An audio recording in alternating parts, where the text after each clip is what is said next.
আসসালামু আলাইকুম বন্ধুরা, কী অবস্থা? সবাই কেমন আছেন? আশা করি সবাই ভালো আছেন আর আমরাও ভালো আছি। আজকে ঈদের চতুর্থ দিন। তাই আজকের পর্বটা হবে একটা উড়াধুরা পর্ব, যেটা আসলে দেখলে আপনারাও ইনশাল্লাহ মজা পাবেন। তো এই যে আমরা দুজন এসেছি, কী অবস্থা সবাই, তাহলে দেখতে থাকুন সামনের মজাগুলো কী কী হয়।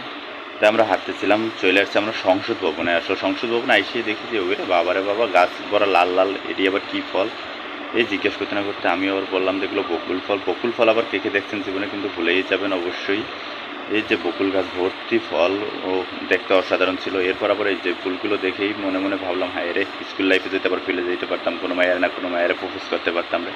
এই যে চলে আইসি আমরা ডিং ডিং করতে করতে সংসদের সামনে আইসে এই আপনাকে ভাবে ডিং ডিং করে, কারণ জীবনে প্রথম দেখছে তো সংসদ ভবন, দেখেই তো ওরে বাবার বাবা, ওটা আবার কি বাড়িটা তো অনেক সুন্দর।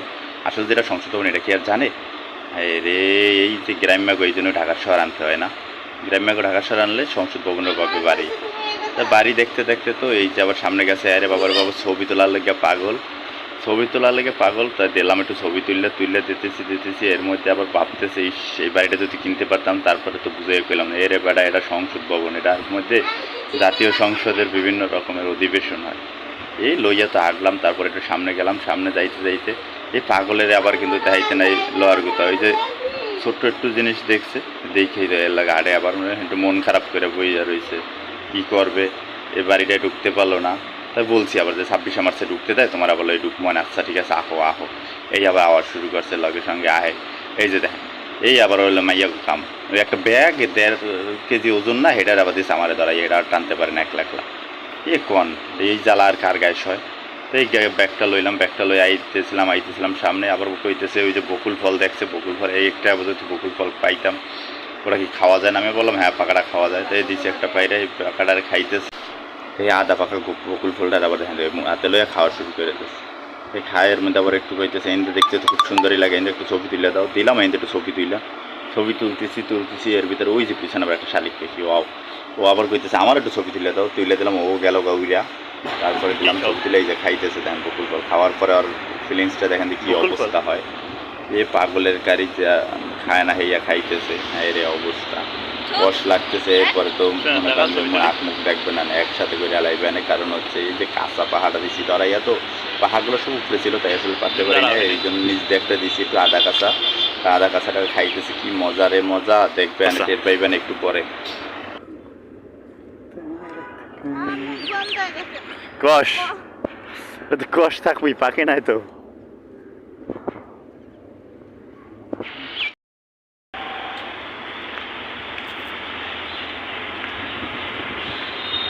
পাগলা বুড়ি, এরপরে একটু সামনে চাই, দেখি যে ওরে বাবা কতগুলো পাখি রে। পাখিগুলো দেখতে আসলে সুন্দরই ছিল। এর ভিতরে ও আবার কইতেছে আমার একটু এদের সাথে ছবি তুলে। তো ওদের কথা কি আর শুনবো, ওর কথা? ওরা তো উড়িয়া যাইতেছে সবার সাথে, এগুলো আবার লড়াইতেছে। পাগলের যা অবস্থা হয় রাস্তাঘাটে বৈশা, পাগলামি ছাড়া আর কিছুই নয়। এরপর দেখা যায় আমরা হাঁটাহাঁটি শুরু করে দিয়েছি দ্রুত, যে না আমরা বাসায় চলে যাবো। তো বকুল গাছের তল থেকে আসতেছিলাম, জাম দেখতেছিলাম। এরপরে খাওয়ার জন্য আমার একটু আবদার করছিল, আমি পিছিয়ে এগুলো আর কেনাকাটা দিতে পারতাম না, আমি তো তোমারটা তুমি কিনা খাও, আমি কিনতে পারবো না, এই আর কেনাকাটাও হয় না। আমরা চলে আসি টুপ করে হাঁটতে খামার বাড়ি খেজুর বাগানের ওইখানে আইসে আমি বলতেছে আমি আর হাঁটতে পারবো না। আমি বলছি না, হাইটেই আজকে তোমার মেট্রো রেল থেকে যাইতে হইব। তাই আমরা দ্রুত হাঁটতেছি, যে না এখন বেলা হয়ে গেছে, অনেকটা রৌদ্র উঠে গেছে, আমরা এখন যাবো গা। এই যাই চলে আসি মেট্রো রেলের জন্য ফার্ম গেট আইসে, তো এই যে টুপ করে ওঠার লাগে অ্যাক্সিলেটার দিয়ে উঠে গেলাম 2য় তলায়। ফার্ম গেটেরটা তো আবার 3 তলায় উঠতে হয়, এই জন্য আবার একটু ঝামেলা। তো এই ফার্ম গেটেটা দ্রুত চলে এলাম, অ্যাক্সিলেটার 2 তলায় ওঠার পরেই তো আবার আর এক ঝামেলা, কারণ এই যে উঠতে হবে এখন সিঁড়ি দিয়ে, হাইটে উঠতে হয় দেখে তো এখন আর উঠতে পারে না সে, কত আলসি আমি। এরপরে ওইটা চলে আসি টুকটাপ করে, এই যে টিকিট কেটে এলাম দুপা 12 নম্বর চলে এলাম দেখা। এরপরে মেট্রো রেলটা দেখলাম স্টেশনটা একদম ফাঁকা। আমরা আবার একটু ছবি তুলতেছিলাম, এটা মজামাস্তি করতেছিলাম। মজামাস্তি করার ফাঁকে অনেক দুষ্টামি ফাজলামিও হয়েছে। তো এই যে দেখেন না, মন খারাপ আবার দাঁড়ায় রয়েছে যে মেট্রো রেলটা আয় না, কারণ মেট্রো রেলটা আয়।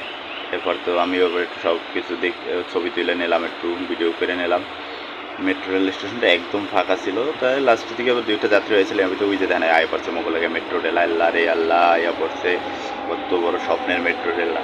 তো এই কিন্তু আবার আমাকে প্রথম যাত্রা না মেট্রো রেল, আমরা হাজার করে চলাফেরা করি। আমরা যে কোনো জায়গায় এখন গেলে মেট্রো রেলে আসলে লাস্ট কবে যে বাসে উঠছি এটা আসলে ভুলেই গেছি। কারণ আমরা এখন মেট্রো রেলেই চলাচল করি। আলহামদুলিল্লাহ মেট্রো রেলটা হওয়ার কারণে একটু সুবিধাই হয়েছে যে কোনো জায়গায় যাওয়ার জন্য। তো এই যে মেট্রো রেল আয়া পড়ছে, মেট্রো রেলের গেটটা খোলার পর তো অবাক আল্লাহ রে, দেখলাম টার্মিনালে কেউ নেই। আমি ভাবছিলাম মনে মনে যে একদম ফাঁকা, এখন এই যে ভিতরে ঢুকে দাঁড়াই রওয়া লাগছে। এবার মেট্রো রেলের উপর থেকে আসলে খামার বাড়ির দৃশ্যটা এবং সংসদের দৃশ্যটা দেখতেছিলাম, অসাধারণ।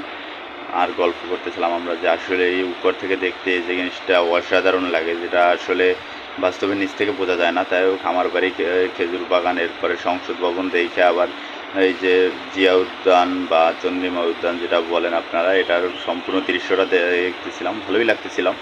এ দেখতে না দেখতে আরবিতে আমরা চলে আসি পরবর্তী স্টেশনে চলে আসার পরেই আবার মানে একটু চুপ ছিলাম, গল্প করতেছিলাম। আবার ভিতরে বসে সবাই সবার মতো ভিডিও করতেছিল, কারণ এই উপরের দৃশ্যটা সবাই নেওয়ার চেষ্টা করে। ঈদের সময় সবাই আসলে ঘুরতে বেরোইছে।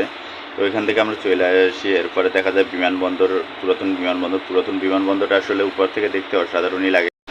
এতক্ষণ ধরে যে আমার এই বকবকানি সহ্য করতে পারছেন তাদেরকে অসংখ্য ধন্যবাদ। এবং ভিডিওটা কার কেমন লাগছে আসলে জানাবেন, আর আমাদের কী কী মডিফিকেশন চান তাও কমেন্টে জানাবেন।